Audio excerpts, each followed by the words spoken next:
La madrugada del 7 de enero de 1892, en la Cárcel Nacional de Belén, el preso Jesús Bruno Martínez era conducido al fatídico paredón. Ahí se reunían alrededor de 20 individuos, entre periodistas y empleados de la cárcel, que deseaban presenciar el fusilamiento de Martínez. El condenado fue sentenciado a la pena de muerte tras asaltar una joyería en el centro y matar al dueño, hecho que se conoció popularmente como el crimen de la profesa. Sin embargo, Bruno Martínez, en un intento de huir de su destino, sacó un cuchillo e hirió al jefe de la policía, quien murió rápidamente.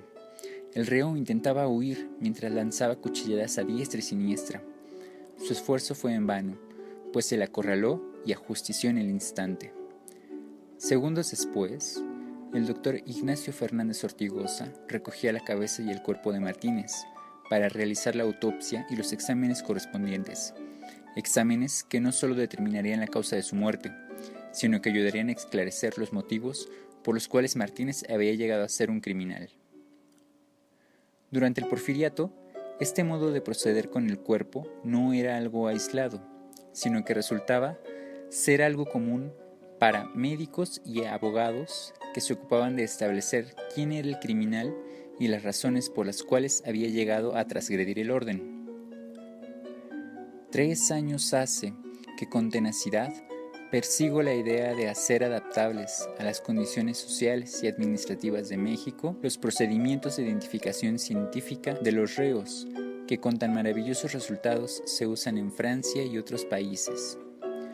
Y mucho tiempo hace que hubiera coronado mi propósito a no haber tenido la necesidad de medir personalmente a 800 criminales para el establecimiento de las medias en México. Es lo que reza la dedicatoria al presidente Díaz de la Memoria de Identificación Científica de los Reos, escrita por Fernández Ortigosa, cuyo interés era traer a México no solo el sistema de Bertillón, sino un sistema científico para la identificación de los reos.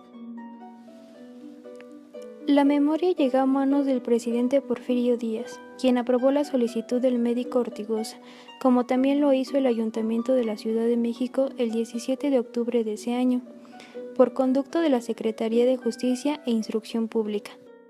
El presidente señaló que era un deber y una preocupación constante combatir la reincidencia, pues consideraba que en un lugar donde impera el orden público, el reincidente era una figura extraña que era necesario estudiar y combatir.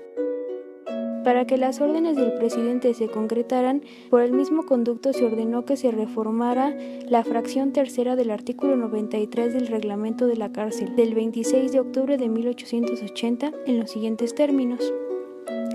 Se asegure la identidad de los reos condenados a la pena de prisión por medio de retratos fotográficos, complementados en cuanto fuere posible con las indicaciones del señalamiento antropométrico, así como asegurar un gasto para las instalaciones de gabinete antropométrico en la cárcel de Belén calculado por el Ayuntamiento de la Ciudad de México en 8,814.15 pesos y por recortes y ahorros se vio reducido a un presupuesto de solo 208. A pesar de ello, en 1892 aún faltaba definir cómo y quién era físicamente el delincuente nacional. Para llegar a identificar a dicho sujeto, habría que medirlo, conocerlo y fijar sus peculiaridades. Con este objetivo, se establecieron 2 gabinetes antropométricos el mismo año, el primero en la cárcel de Belém y el segundo en la Penitenciaría Estatal de Puebla.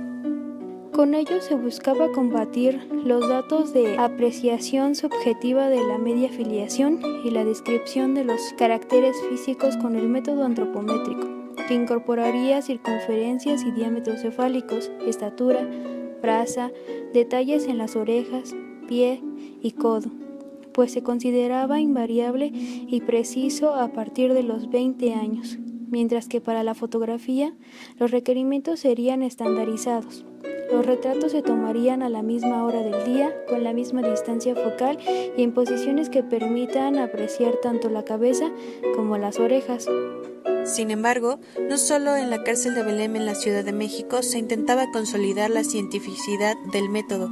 pues el gobierno del estado de Puebla representaba a Francisco Martínez Vaca y Manuel Vergara en la Exposición Internacional de Chicago con sus estudios de antropología criminal, impulsando además el establecimiento del Gabinete de Antropología Criminal en la Penitenciaría del Estado, fundado el 2 de abril de 1891. Martínez Vaca y Vergara, apegados a la escuela clásica, cuestionaban sobre si el poder público tiene o no derecho a castigar al delincuente, siendo necesario el estudio de éste en su esencia misma, fijando con exactitud el concepto de crimen y ponderando el carácter sociológico, el natural y el verdadero valor de la pena. La discusión científica en torno al tema era si el delincuente era un ser determinado o si podía reintegrarse a la sociedad, es decir, una escuela positivista contra una escuela clásica. La escuela criminal positivista vio sus orígenes en la frenología europea del siglo XVIII, señalando que el cerebro poseía 27 facultades diferentes que daban forma al contorno craneal. Mientras más grande o pequeña era determinada parte del cerebro, significaba que el individuo poseía desarrollada o atrofiada la habilidad o sentimiento que en dicho lugar se encontraba, aunado a la influencia de los estímulos exteriores sobre los organismos, cuyas consecuencias variaban dependiendo de las diferencias de altura, clima, raza y educación, entre otros. Las dificultades científicas de la época se materializaban entonces en una pregunta: ¿debían sustituirse las leyes del Lombroso por otras exclusivamente propias para los mexicanos? ¿O estos caracteres de cada tipo criminal eran tan persistentes que podían resistir todas las influencias, confirmando así dichas leyes? Claramente la respuesta no era sencilla, pues mientras algunos investigadores se apoyaban en estudios de Gall, Lavater, Broca, Lombroso y Benedict, Fernández Ortigosa atribuía a la raza indígena la criminalidad innata, encontrando conflictos importantes al aplicar sus teorías a los presos de la penitenciaría de Puebla. Ahora era necesario saber cómo organizar y agrupar los datos somáticos que pudieran llevar a una identificación positiva, fijar de una manera durable, cierta e invariable una personalidad humana. Una de las propuestas válidas tanto para la cárcel de Belém como para la penitenciaría de Puebla consistió en el registro de un archivo que contenía el retrato del individuo, extracto de la ejecutoria del preso y un cuestionario con los puntos que debían estudiarse, divididos y clasificados en media filiación y generales. Sin embargo, en muchas ocasiones la variabilidad era demasiado evidente, puesto que este registro no se llevaba a cabo por la misma persona. Los datos generales se obtenían una vez de las siguientes preguntas: ¿cómo se llama usted? ¿De dónde es? ¿Es usted casado, soltero o viudo? ¿Cuántos años tiene? ¿Cuál es su ocupación? Finalmente, ¿dónde vivía antes de ser aprehendido? Mientras que la media filiación quedaba a criterio de algún encargado de la alcaldía y de algún otro del juzgado, pues a cada persona se le realizaban 2 medias filiaciones. La primera de esas medias filiaciones se efectuaba en el juzgado después de que se dictaba sentencia al acusado, mientras que la segunda quedaba a cargo de algún escribiente de la cárcel en el momento en que el sentenciado ingresaba como preso.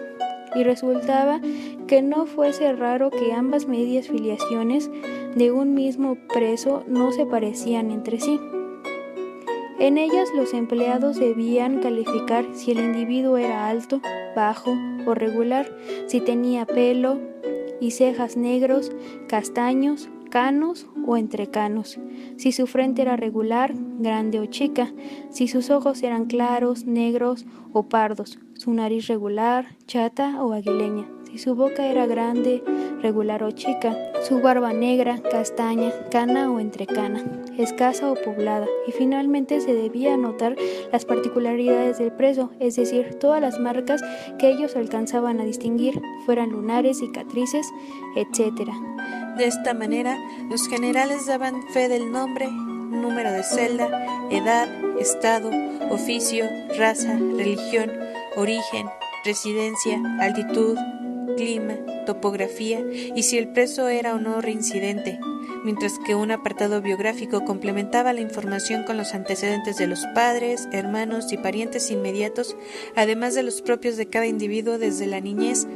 con especial referencia a los delitos, costumbres y estados patológicos de la familia, especialmente neuropatías y afecciones del sistema nervioso. El registro antropométrico, por otro lado, comprendía la estatura, peso, abertura braquial, amplitud torácica, longitud del miembro superior e inferior, longitudes relativas, haciendo resaltar las asimetrías y las anomalías observadas, así como diversas medidas cefálicas. El registro de fisonomía o media filiación clasificaba la forma de la cara, frente, nariz, ojos, boca, dientes, expresión en la mirada, color de ojos, abundancia y color de cabello, de barba, color de piel, saliente de los pómulos y ángulo maxilar. Gracias a las facilidades que fueron otorgadas en la Penitenciaría de Puebla, por ejemplo, se estudiaron 26 cráneos y 14 cerebros, lo que condujo a una de las primeras conclusiones, como que, en los criminales, el peso del cráneo estaba en razón inversa del peso del encéfalo. Esto a proporción de que la nutrición del cráneo aumentaba y entonces la del encéfalo disminuía, lo que impedía el desarrollo normal del cerebro. Para complementar el gabinete, algunos de los instrumentos y aparatos utilizados durante el estudio fueron un goniómetro de Jacquard y un aparato que ellos construyeron llamado metopogoniómetro. La aplicación del sistema Bertillon cayó en hondas contradicciones con lo estipulado en el Código Penal de 1871, pues mientras este señalaba que el preso podía llegar a regenerarse mediante el trabajo y la educación, la implementación del primero estaba negado al criminal la posibilidad de enmendarse, pues las características físicas del criminal lo conducirían a delinquir irremediablemente al momento de salir de la cárcel. Dichas ideas imposibilitaron que la mirada fuera puesta en la rehabilitación del reo, el cual, al verse sin herramientas para enfrentarse a la libertad, terminaba por delinquir, lo que irremediablemente lo conduciría de vuelta a Belén.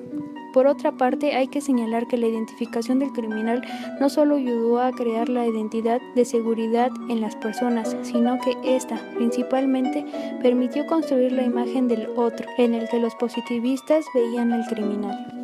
Finalmente, hay que señalar que el éxito que logró la antropología criminal en México no solo nos habla del determinismo imperante en el siglo XIX o de la construcción del otro, sino que también nos hace ver que los principales actores en materia judicial desconfiaban de sus propios sistemas, sus leyes y sobre todo de sus instituciones, pues sabían que el encierro en las cárceles no bastaba para amedrentar al delincuente. Pese a esto, la construcción y apertura de la penitenciaría de Lecumberri en septiembre de 1900 parecía una luz en el camino.